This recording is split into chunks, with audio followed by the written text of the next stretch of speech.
Há uma nova epidemia se espalhando pelas cidades brasileiras, mas ela não está nos noticiários. É a epidemia do abandono.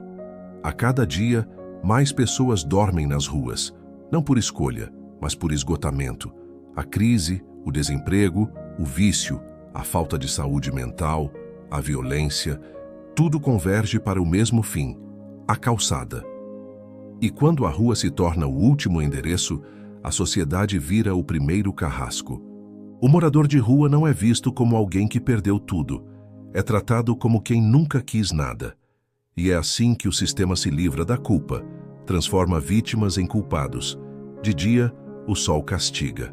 À noite, o frio corta. E o Estado finge não ver.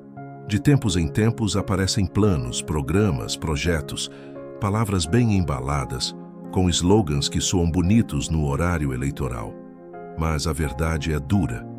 A política pública só funciona quando tem plateia. Quando as câmeras se desligam, o compromisso morre. A assistência social virou burocracia, a caridade virou marketing e o sofrimento virou estatística. São pessoas que não têm endereço e, por isso, não têm CPF ativo, não têm direito a auxílio, não têm acesso à dignidade. São cidadãos fantasmas de um país que só reconhece quem consome. Em vez de abrigos, oferecem viadutos. Em vez de tratamento, oferecem repressão. Em vez de políticas de reintegração, oferecem esquecimento. E os governantes continuam discursando sobre inclusão, enquanto passam em carros blindados por avenidas onde famílias inteiras vivem no chão. O Brasil virou o país das tendas improvisadas e dos discursos importados. Em cada esquina, um acampamento da exclusão. Em cada centro, uma nova Cracolândia disfarçada de problema pontual. A cada eleição, o mesmo roteiro. Promessas de reurbanização, planos de acolhimento, campanhas de limpeza, limpeza social, disfarçada de política pública. Não querem resolver o problema, querem esconder o incômodo. E o pior é que funciona, porque enquanto a dor estiver longe da lente, o povo acredita que ela não existe. O que se vê nas ruas hoje é o reflexo direto da negligência que vem de cima. E cada corpo deitado na calçada é uma prova viva de que a falência moral do Estado já é completa. O Brasil vive uma epidemia silenciosa. Não é de vírus, é de indiferença. Uma infecção que começa no topo e se espalha para a base, contaminando tudo, até a empatia. E essa doença é incurável enquanto o governo continuar tratando o ser humano como custo e não como vida. A verdadeira pandemia brasileira é a miséria. E não há vacina para quem perdeu a fé no amanhã. Eles estão ali, todos os dias, sentados nas calçadas, dormindo sob viadutos, disputando espaço com o lixo, invisíveis, esquecidos, ignorados. Mas não são números, são vidas. Histórias inteiras que o sistema engoliu, mastigou e cuspiu no asfalto quente de um país que finge não ver. São mães que perderam filhos para o vício, homens que trocaram o nome por um cobertor rasgado, jovens que desistiram de sonhar porque a fome chegou antes da esperança. E enquanto eles tentam sobreviver, o governo fala em progresso. Discursos, promessas, planos, palavras bonitas, sem cheiro de rua, sem gosto de realidade. O contraste é brutal. Aqui embaixo o chão frio, lá em cima o tapete vermelho. Aqui a luta pela próxima refeição. Lá o banquete com lagosta e vinho francês. É como se existissem dois Brasis. Um que aparece nas propagandas oficiais, limpo, colorido, otimista. E outro, o Brasil real, sujo, cansado, curvado de tanto esperar. E o mais triste é que, para quem governa, isso não é acidente, é conveniente. Um povo ocupado demais tentando sobreviver não tem tempo para questionar. A miséria virou paisagem e o abandono, rotina. Ninguém mais se choca com o corpo caído na esquina. Ninguém mais se indigna com o olhar vazio de quem perdeu tudo. O Brasil não ficou cego da noite para o dia. Ele foi ensinado a não enxergar. E essa cegueira coletiva é a maior vitória de um sistema que lucra com a dor. Hoje, mais de 280 mil brasileiros vivem nas ruas. Mas esses números são uma farsa, porque o que o governo chama de estatística, na verdade, é o retrato da falência humana. E essa falência não está só nas calçadas. Está nas promessas que não foram cumpridas. Está nas escolas vazias, nos hospitais sem remédio, nas famílias desfeitas. Está no silêncio dos que ainda acreditam que as coisas vão melhorar. Mas as coisas não melhoram sozinhas. Porque o problema não é falta de recurso, é falta de vergonha. O país que banca jantares milionários para políticos é o mesmo que deixa um idoso morrer de frio embaixo de uma ponte. E o que dói mais não é a injustiça, é o costume. O costume de achar normal viver num país onde a miséria é tratada como decoração urbana. Se você acha que isso é exagero, saia à rua. Olhe nos olhos de quem sobrou do progresso. Essa é a verdadeira face do Brasil. O Brasil invisível. O Brasil é um só no mapa. Mas na prática existem dois países diferentes. Um deles você vê nas ruas, feito de lona, papelão e resignação. O outro vive cercado por muros, seguranças e privilégios. Um acorda com frio, o outro acorda com ar-condicionado. Um come o que encontra, o outro escolhe o cardápio importado. Um dorme com medo da polícia, o outro dorme protegido por ela. E o mais irônico é que quem vive no topo jura que entende o sofrimento da base. Falam de empatia em discursos, mas nunca sentiram o cheiro de uma marmita azeda esquecida na rua. Usam palavras como inclusão, justiça social, igualdade. Mas tudo isso vem acompanhado de terno, gravata e motorista particular. A distância entre o poder e o povo nunca foi tão grande, nem tão conveniente. Porque enquanto o povo tenta sobreviver, os governantes posam para fotos. Enquanto famílias se amontoam em barracas sob chuva, políticos brindam em jantares pagos com o dinheiro dessas mesmas famílias. O que era para ser serviço público virou privilégio hereditário. O que era para ser liderança virou encenação. E a cada nova tragédia social, o espetáculo se repete. Visitas rápidas a abrigos, promessas diante das câmeras, discursos emocionados. E quando as luzes se apagam, o silêncio volta a ocupar o lugar das soluções. Enquanto o povo reza por um prato de comida, ministros viajam em jatinhos. Enquanto um idoso se cobre com jornal, deputados recebem auxílio moradia, mesmo tendo mansões. Enquanto uma criança dorme sobre o cimento, o palácio tem tapetes persas e vinhos raros. Esse é o retrato mais cruel do Brasil. Um país onde o luxo depende da miséria, onde a fome é administrada como estratégia política, onde o sofrimento é combustível para a campanha. E se alguém ousa questionar, o sistema responde: é assim mesmo. Não, não é. Nada disso é normal. Nada disso é destino. É projeto. Projeto de poder, de controle, de lucro. Um país que mantém milhões de pessoas presas à pobreza, enquanto financia o conforto de poucos, não está desgovernado. Está perfeitamente administrado para continuar assim. E quanto mais o povo se acostuma, mais o abismo se aprofunda. Porque no Brasil de dois mundos, a ponte entre eles foi queimada há muito tempo. E quando o privilégio olha para a dor, o que ele sente não é culpa, é medo. Medo de que um dia os invisíveis deixem de aceitar o papel de figurantes. O sofrimento do povo não é um erro de gestão, é o motor do sistema.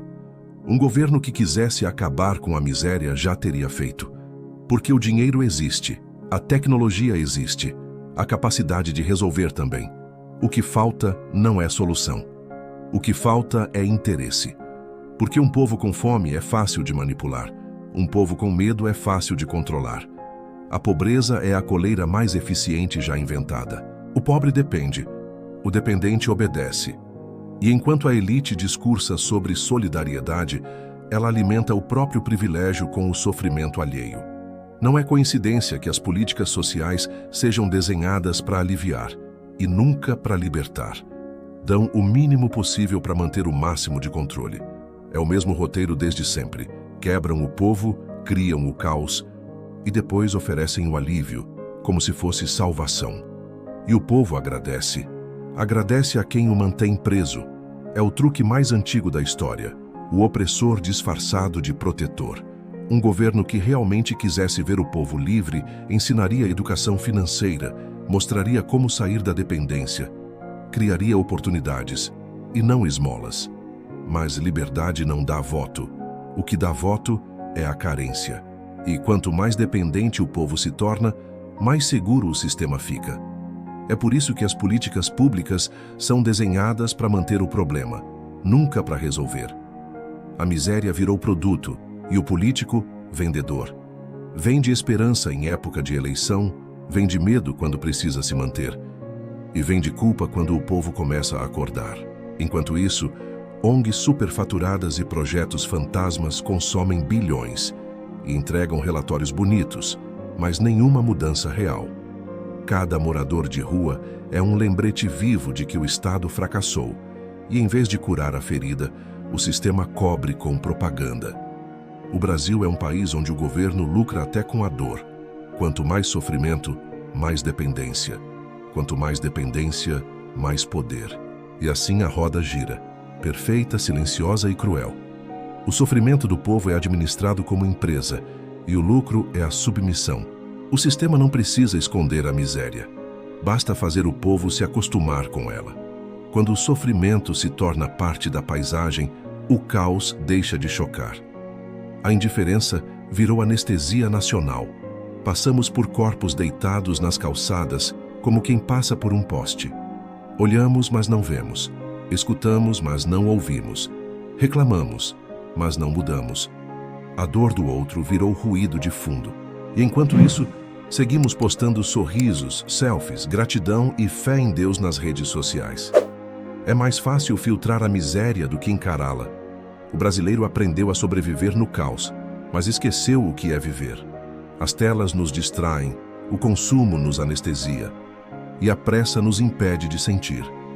O sistema encontrou a fórmula perfeita: transformar o povo em espectador da própria tragédia.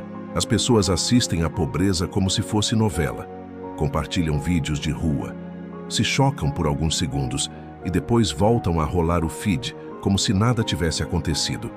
A tragédia virou entretenimento. E o entretenimento virou ferramenta de controle. Porque um povo distraído não questiona, um povo anestesiado não se revolta. E quando o povo para de sentir, o sistema vence sem precisar lutar. É assim que o governo governa.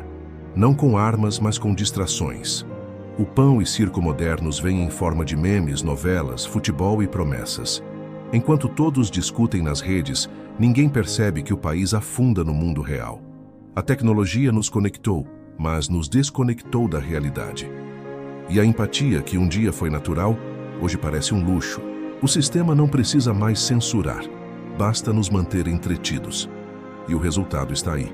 Um país inteiro dormindo de olhos abertos, grato pelas próprias correntes. Quando a indiferença se torna rotina, o mal deixa de assustar e começa a administrar. A anestesia é tão profunda que, mesmo diante do colapso, ainda achamos que tudo vai se ajeitar. Mas nada se ajeita enquanto o povo não desperta. Porque quem dorme conformado, acorda escravizado. O colapso não começou nas ruas, começou nas mentes. O Brasil não está desgovernado. Ele está exatamente como os governantes querem que esteja. O caos é o plano e a desordem é o método. A cada nova crise, alguém lucra. A cada tragédia, alguém se elege. A cada dor coletiva, alguém enriquece.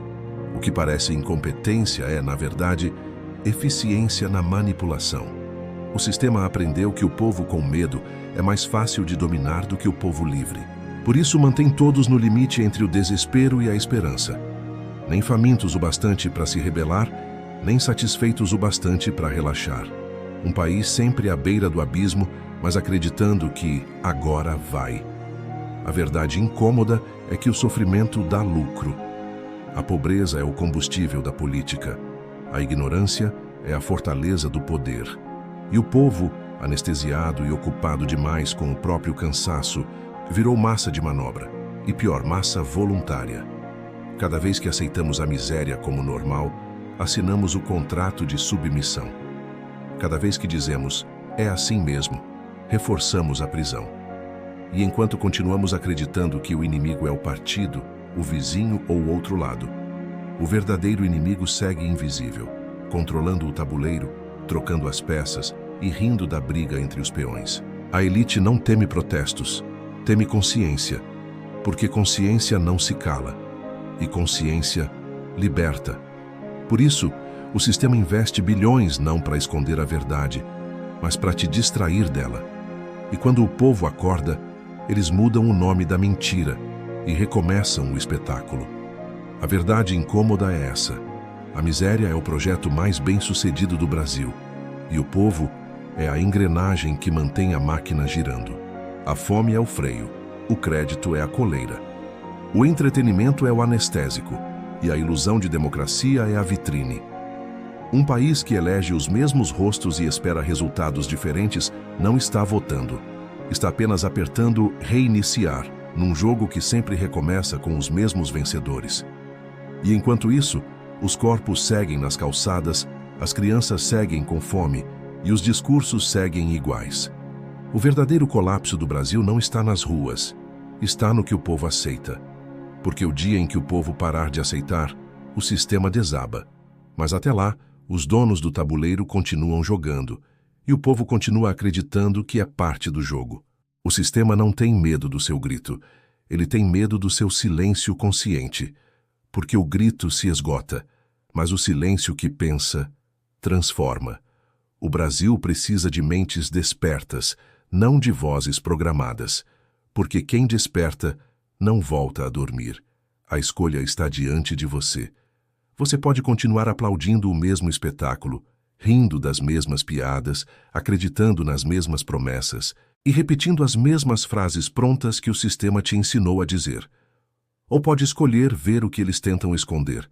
Pode escolher enxergar além das manchetes, além dos discursos, além da maquiagem política que cobre a podridão real. Acordar é doloroso, sim, porque quem acorda vê a sujeira, sente o peso e percebe o quanto fomos enganados. Mas é essa dor que liberta.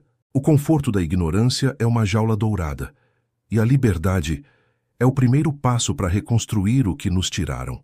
O país não muda com heróis, muda com gente que decide não ser cúmplice, e você tem esse poder. Toda vez que recusa o lixo que te vendem como entretenimento, toda vez que decide pensar por conta própria, toda vez que ajuda alguém a enxergar, você enfraquece o sistema. E quanto mais pessoas despertam, mais a engrenagem falha. O futuro do Brasil não está nas urnas, está nas mentes. E é nas mentes que começa a revolução silenciosa, aquela que nenhum governo pode deter. Porque o que o sistema mais teme é um povo que finalmente entendeu o jogo. A escolha é sua: continuar dormindo confortável ou acordar e assumir o preço da liberdade. Aqui é o Desperte e Prospere. E se essa mensagem te tocou, não sai daqui sem deixar o like, se inscrever no canal e compartilhar esse vídeo. Porque o despertar de um só pode ser o início da libertação de muitos. Questione, reaja e nunca aceite migalhas.